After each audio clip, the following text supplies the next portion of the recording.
반갑습니다. 정전 이야기꾼 방길튼 교무입니다. 이번 시간에는 사막의 작업지사 중에서 작업에 대해서 살펴보겠습니다. 작업지사의 요지는 두 단락으로 나눌 수 있습니다. 첫째 대목은 작업이라 하면 무슨 일에나 안입이 설신의 육근을 작용함을 이름이요 라면, 둘째 대목은 취사라 하면 정의는 취하고 불의는 버림을 이름이니라 까지입니다. 자, 작업이라 할 때 작업은 지을 짝과 일을 짓는 업으로 이게 풀어볼 수 있는데, 결국 이것은 무슨 일에나 안입이 설신이 육근을 작용하는 것입니다. 즉 무슨 일에나는 일을 짓는 업이라면 안입이 설신의 육근을 작용하면 작용할 작과 관련이 있는 것입니다. 작업은 업을 짓는 것으로 달리 말하면 12이해의 일을 짓는 것입니다.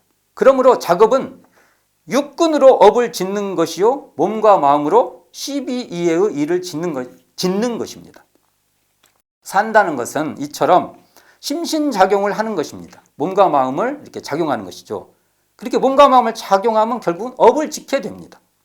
이게 산다는 것은 업을 짓는 것이다, 이렇게 말할 수 있죠.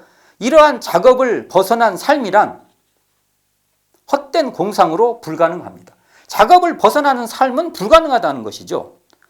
삶이란 작업 자체이므로 업을 짓는 행위를 피할 수 없다는 것입니다.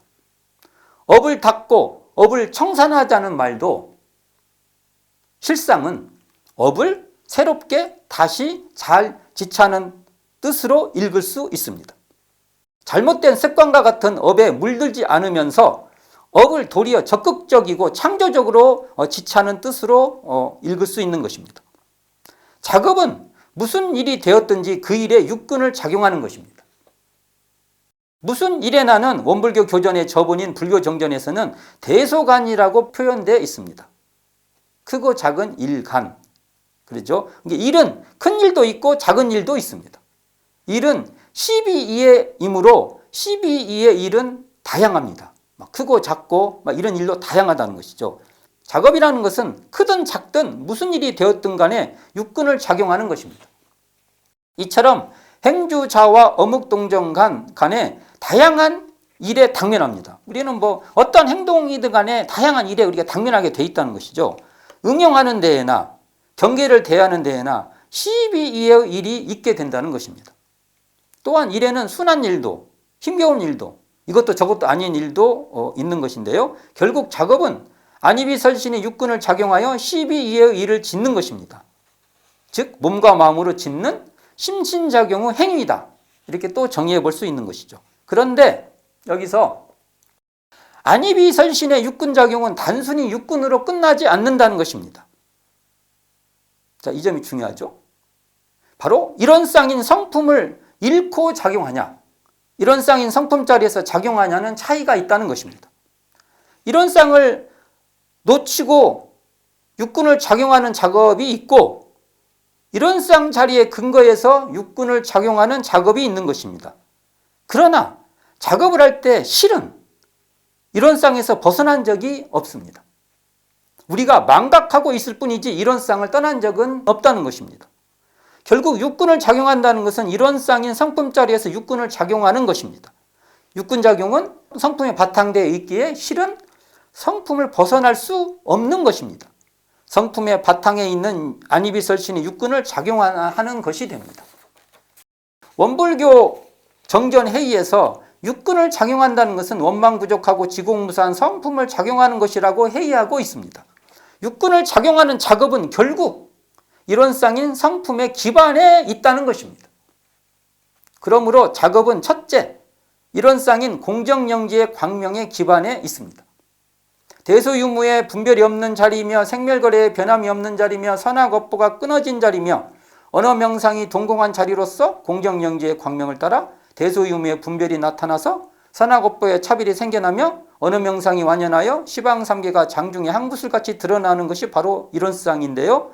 육근을 작용하는 작업은 어떤 일을 짓든 공정영지의 이런 쌍 광명의 기반에 있다는 것입니다. 또 작업은 이런 쌍인 진공묘유의 조화의 바탕에 있습니다.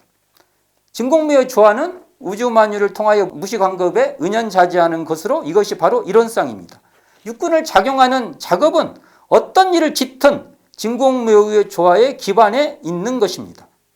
우리가 그것을 모를 뿐이지 그 자리를 떠나지 않고 있다는 것입니다. 한번 이 지점을 확인해 보면 제가 지금 이렇게 말을 하고 있는데요.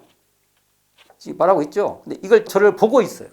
근데 보시는 그 당처는 제가 이렇게 보고 있는 당처는 눈으로 보되 눈을 통해서 보는 거죠. 보되 이 보고 있는 자리가 있는데 그 자리가 바로 공정영지의 광명이요 진공묘유의 조화라는 것입니다.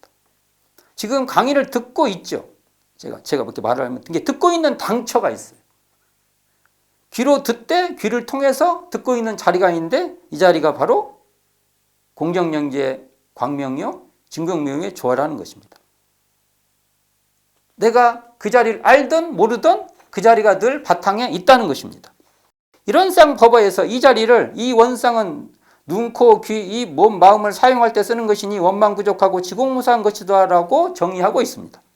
원망부족하고 지공무사한 이론상 자리에서 우리가 그 자리를 알든 모르든 육군은 작용하고 있는 것입니다. 결국 안이비설신이 육군을 작용하는 것은 원망부족하고 지공무사한 이론상에 바탕하고 있는 것입니다. 작업은 바로 성품에 드러나며 작용이라는 것입니다.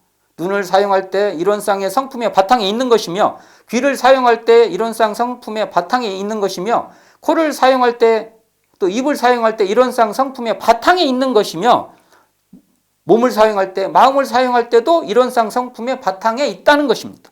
작업은 모든 일에서 원망부족하고 지공무사한 이론상에 기반하는 것으로 이는 이론상 성품에 바탕하여 안이비설신이 육군을 작용하는 것입니다. 우리는 다만 이론상 성품 자리를 망각하고 작업할 때가 많다는 것입니다.